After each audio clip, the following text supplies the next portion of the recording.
तो आप ऐसा नोट बनाइए कि आपको एक ही बुकलेट में तीनों आ जाएँ। उनका जो हमने ऑब्ज़र्व किया है कि उनका फ़ोकस नोट्स परचेज़ करने में ज़्यादा रहता है। इसके बाद आपका जो स्कूल एजुकेशन है वो ज़्यादातर कहाँ हुआ है? क्योंकि इतिहास विषय ऐसा रहता है कि अगर आप एशियन पढ़ने जाएँगे, तो आपको मॉडर्न भूल जाएगा। नमस्कार अजय, कैसे हैं आप? बढ़िया सर। बढ़िया हैं। और सबसे पहले आपको बधाई असिस्टेंट प्रोफ़ेसर में एक कम उम्र में एक इतना बड़ा पद पाने के लिए। और सबसे पहले मैं ये जानना चाहूँगा जो हमारे छात्र हैं, जो देख रहे हैं आपको कि आप अपने बारे में बताएँ कि आपकी कौन-सी रैंक लगी और किस विषय में आपने ये सफलता प्राप्त करी है?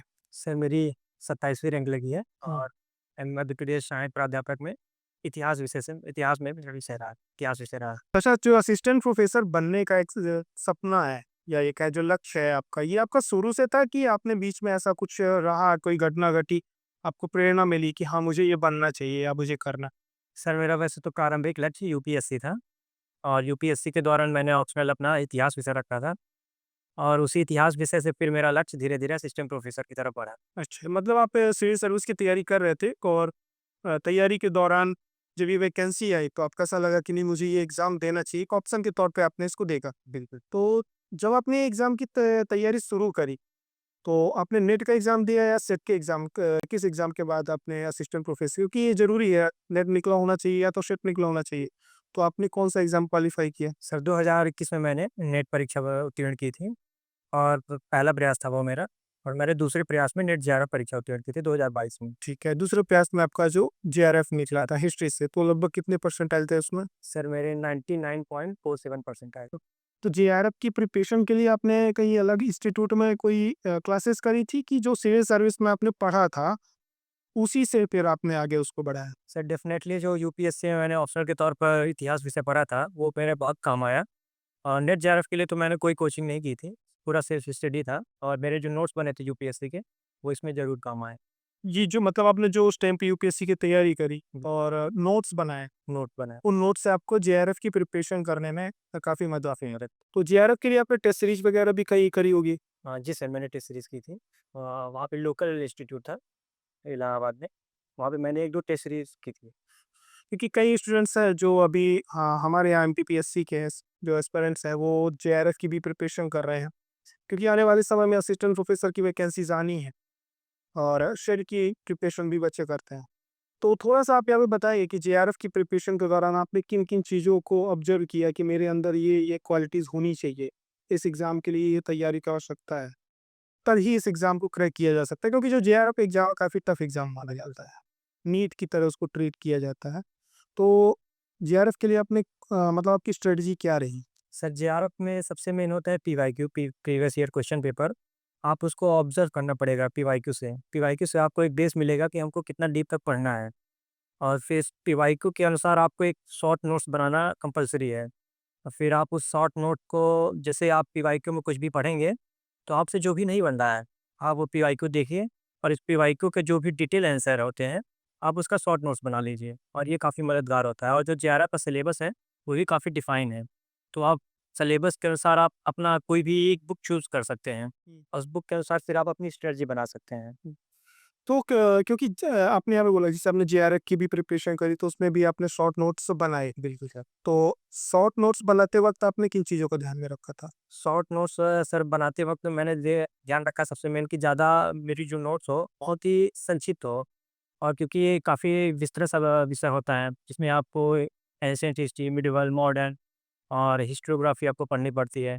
तो आप ऐसा नोट बनाइए कि आपको एक ही बुकलेट में तीनों आ जाएँ और इसमें आपको विशेषतः पीवाईक्यू का ही ध्यान देना पड़ता है कि आपका पैटर्न का आप पीवाईक्यू के अनुसार आप दे सकते हैं कि कैसे क्वेश्चन पूछ रहे हैं, किस पैटर्न पूछ रहे हैं, उस पैटर्न के अनुसार आप शॉर्ट नोट्स बना सकते हैं।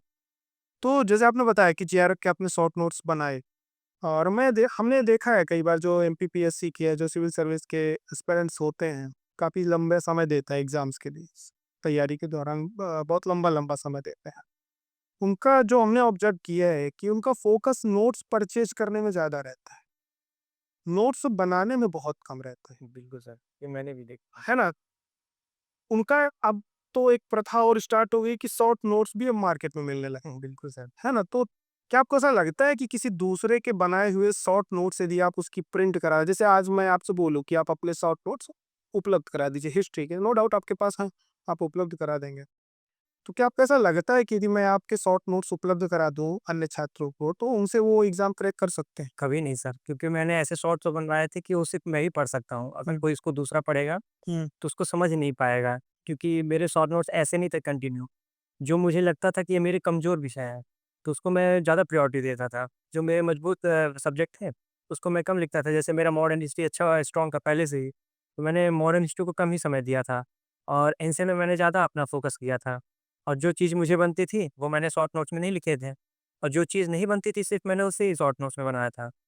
तो सबकी अलग-अलग स्ट्रैटेजी होती है, सबका अलग-अलग माइंडसेट होता है और अलग-अलग सोच रहती है, कौन किस विषय में किसका ज़्यादा रुचि है।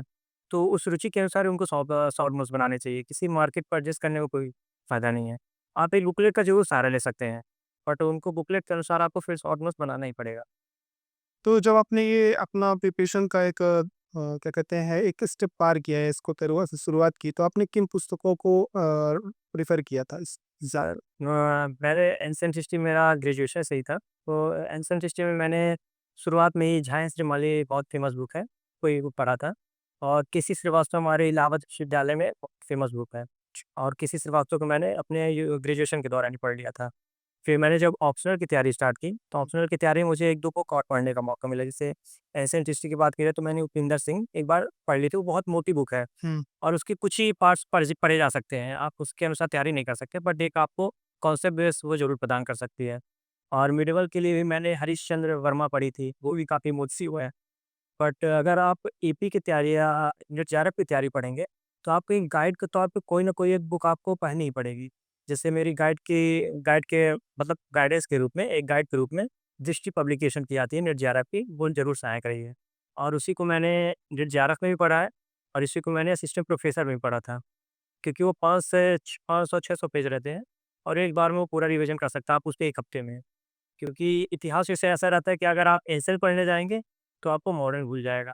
अगर आप मॉडर्न सब वो फिर बहुत ज़्यादा भूलता है और आपको इतने सारे फैक्ट्स रटने पड़ेंगे। तो ऐसे क्या फैक्ट्स वगैरह रटने के लिए भी कोई ट्रिक वगैरह होती है कि तो आप जैसे बहुत सारे फैक्ट्स होते हैं, ईयर होते हैं, हिस्ट्री को लेकर के स्टूडेंट्स में सबसे ज़्यादा डर यही होता है कि पानीपत की तीसरी लड़ाई कब हुई, दूसरी लड़ाई कब हुई, पहली लड़ाई कब हुई, सबकी लड़ाइयों के ईयर याद रखने मिलता है।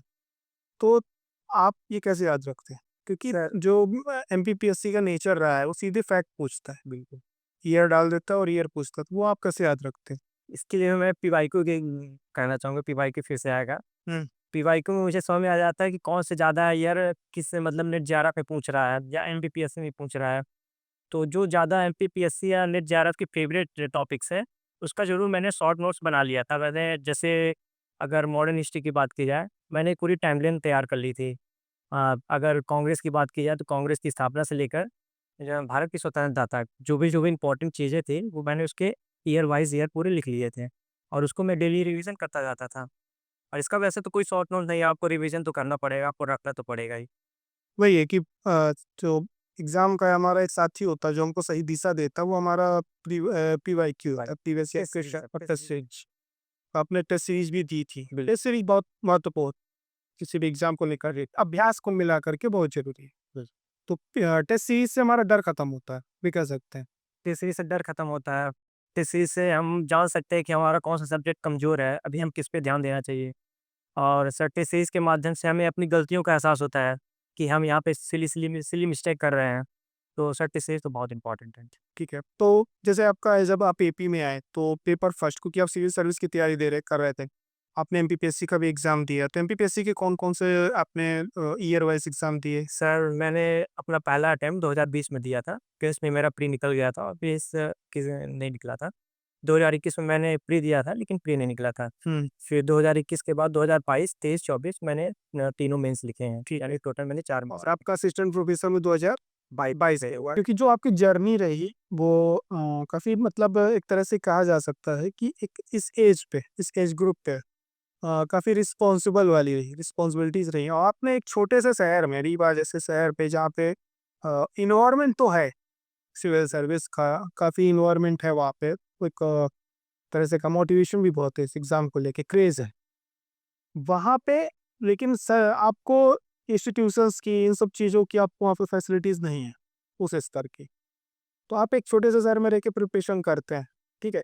तो उस दरमियान आपका रूटीन क्या रहा? क्योंकि आप अपने होम टाउन में प्रिपरेशन कर रहे हैं, तो मैक्सिमम स्टूडेंट्स की प्रॉब्लम ये रहती है कि जब वो अपने होम टाउन पे होते हैं, घरों में होते हैं, तो उनका एक पढ़ाई को लेकर के रूटीन नहीं बन पाता है। तो आपका रूटीन क्या था पढ़ाई को? आपका कैसे आपने उसको टाइम मैनेजमेंट कैसे करते थे अपना पढ़ने का पूरा? सर इसके लिए सबसे मेन एक मोटिवेशन होना चाहिए। हुँ, आप एक मोटिवेशन लेके चलोगे, तो आपका रूटीन अपने आप बन जाएगा। जैसे मेरा मोटिवेशन था कि मुझे अब इस अटेम्प्ट में फर्स्ट अटेम्प्ट में ही असिस्टेंट प्रोफेसर का जॉब निकालना ही निकालना है। हुँ, तो फिर इस अकॉर्डिंग मैंने अपना सिलेबस तैयार किया। उस अकॉर्डिंग मैंने अपने नोट्स बनाए और मैं टाइम टू टाइम सब्जेक्ट्स को देता गया। तीनों सब्जेक्ट्स को मैंने बराबर अपने जैसे एंशिएंट हो गया, मिडेवल हो गया, मॉडर्न हो गया, उसको मैंने तीनों को बराबर टाइम दिया। और जो भी मेरा कमज़ोर था उसको मैंने थोड़ा-सा अधिक टाइम दिया। जैसे मेरा एंशिएंट जो था वो काफ़ी लेंथी है। हमारे अगर 150 क्वेश्चन होंगे तो उसमें कम से कम 45 क्वेश्चन एंशिएंट हिस्ट्री से पूछे जाते हैं। तो उसके लिए मैंने ज़्यादा थोड़ा-सा मेहनत की। और अगर रूटीन की बात की जाए तो वही मैं सर 8 से लेके साढ़े 10 तक लाइब्रेरी में बैठता था। और फिर उसमें से मेरे मान के चलिए 9 से 10 घंटे पढ़ाई हो ही जाती थी। और ये सबसे मेन होता है कि कंटिन्यूटी बननी चाहिए। और इसके लिए मैंने बहुत सारे अपने जो भी रिलेटिव्स को शादी हो गई, बर्थडे हो गया, उसको मैंने त्याग कर दिया। मैं गया भी नहीं, क्लोज़ रिलेशन में भी नहीं गया ताकि पढ़ाई निरंतर बनी रहे। तो कुछ ना कुछ त्याग तो करना ही पड़ता। कुल मिला के आपकी इस जब ये सब चीज़ें आप स्किप कर रहे थे, बिल्कुल सर। ये थोड़ा-सा आप ये कह सकते हो कि इनको इग्नोर कर रहे थे फंक्शंस को, तो आपको कहीं न कहीं समाज के, हम लोग सामाजिक प्राणी हैं, समाज की आलोचना भी झेलनी पड़ती है, तो दबाव आता ही है। एक प्रेशर क्रिएट होता है, क्योंकि हम सब सामाजिक प्राणी, नेचुरली सबके ऊपर सोशल प्रेशर होते हैं। विशेष तौर से जब आप होम टाउन में रह के कर रहे हैं, अब यदि आप इंदौर में होते तो शायद इतना प्रेशर नहीं होता। तो वहाँ रहे हो तो प्रेशर भी रहा होगा। तो फैमिली का सपोर्ट कैसा था आपको? यदि आप नहीं जाते थे फंक्शंस में तो? फैमिली तो सर हमेशा सपोर्ट ही रही है। मेन तो प्रेशर दोस्तों का ही रहता है कि नहीं अगर तू नहीं आएगा तो फिर कैसे काम चलेगा, मैं भी नहीं आऊँगा तेरे फंक्शन में किसी में। बट फैमिली ने हमेशा कहा है कि आपका जैसा मन करे, अगर आपको नहीं जाना है तो आप मत जाइए और आपको कोई दबाव नहीं डाला जाएगा। बिल्कुल, यदि आप वहाँ पे उनको इग्नोर किए हो, छोड़े हो, तो आपको रिज़ल्ट देना आपकी रिस्पॉन्सिबिलिटी है यार, क्योंकि उन्होंने भी कंप्रोमाइज़ किया आपके साथ। हुँ, तो अब सब खुश होंगे, बहुत खुश है सर। है ना? कि उन्होंने भी त्याग तो उन्होंने भी किया ना, आप उनके फंक्शन में नहीं गए। अब आप जब रिज़ल्ट दिए कि भाई इसलिए नहीं आया था, तो कहीं न कहीं आज वो भी प्रसन्न होंगे, तो मतलब फैमिली का क्या रहा, रिएक्शन क्या रहा? सर जब रिज़ल्ट आया, हुँ। रिज़ल्ट आपको पहली बार आपने रिज़ल्ट कब सुना? सर रिज़ल्ट का अगर उस दिन की बात की जाए तो 2 बजे मुझे पता चला था कि 2024 का एडमिट कार्ड आने वाला है। और एडमिट कार्ड आने वाला तो थोड़ा प्रेशर बढ़ गया। उसके बाद मैंने मोबाइल साइलेंट करके रख दी थी। फिर करीब 5 बजे मैंने अपना जब मोबाइल किया, तो उसमें सबसे पहले आपका आपका मैसेज आपका मिस्ड कॉल पड़ा था और उसके साथ 9 मिस्ड कॉल पड़े थे। तो फिर सर आपका जब मिस्ड कॉल पड़ा था, तो मुझे अंदर से लग गया कि रिज़ल्ट आया इसलिए सर ने मिस्ड कॉल किया है। फ़ोन लगा होगा मैं रिसीव नहीं कर पाया। फिर मैं तुरंत बाहर गया लाइब्रेरी में, मैं लाइब्रेरी में पढ़ रहा था और बाहर मैंने अपना रिज़ल्ट चेक किया, तो स्क्रॉल किया तो पहले ही पेज में 27वीं रैंक हमारी। फिर मैंने अपने घर में सबसे पहले भैया को लगाया, पूरी फैमिली इकट्ठा ही थी। फिर भैया को लगाया तो फिर सभी लोग इकट्ठा हुए और हो गया, बधाई दिए सभी को ही।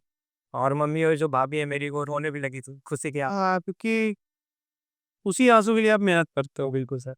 कि इंसान जब मेहनत करता है तो पसीना होता है, नमकीन होता है। फिर जब आदमी सफल होता है तो आँखें नमकीन होती हैं। फिर अलग है तो ना, हाँ, उसका एक अलग स्वाद होता है। तो इसमें सबसे ज़्यादा यदि आप देखा जाए, तो यदि आपसे पूछा जाए कि ये जर्नी आपकी अकेले की नहीं है, इसमें काफ़ी लोगों की रही होगी इसमें। तो आपका कैसा रहा इसमें? योगदान किन-किन लोगों का रहा यहाँ तक पहुँचाने में? सबसे पहले सर पेरेंट्स का योगदान था।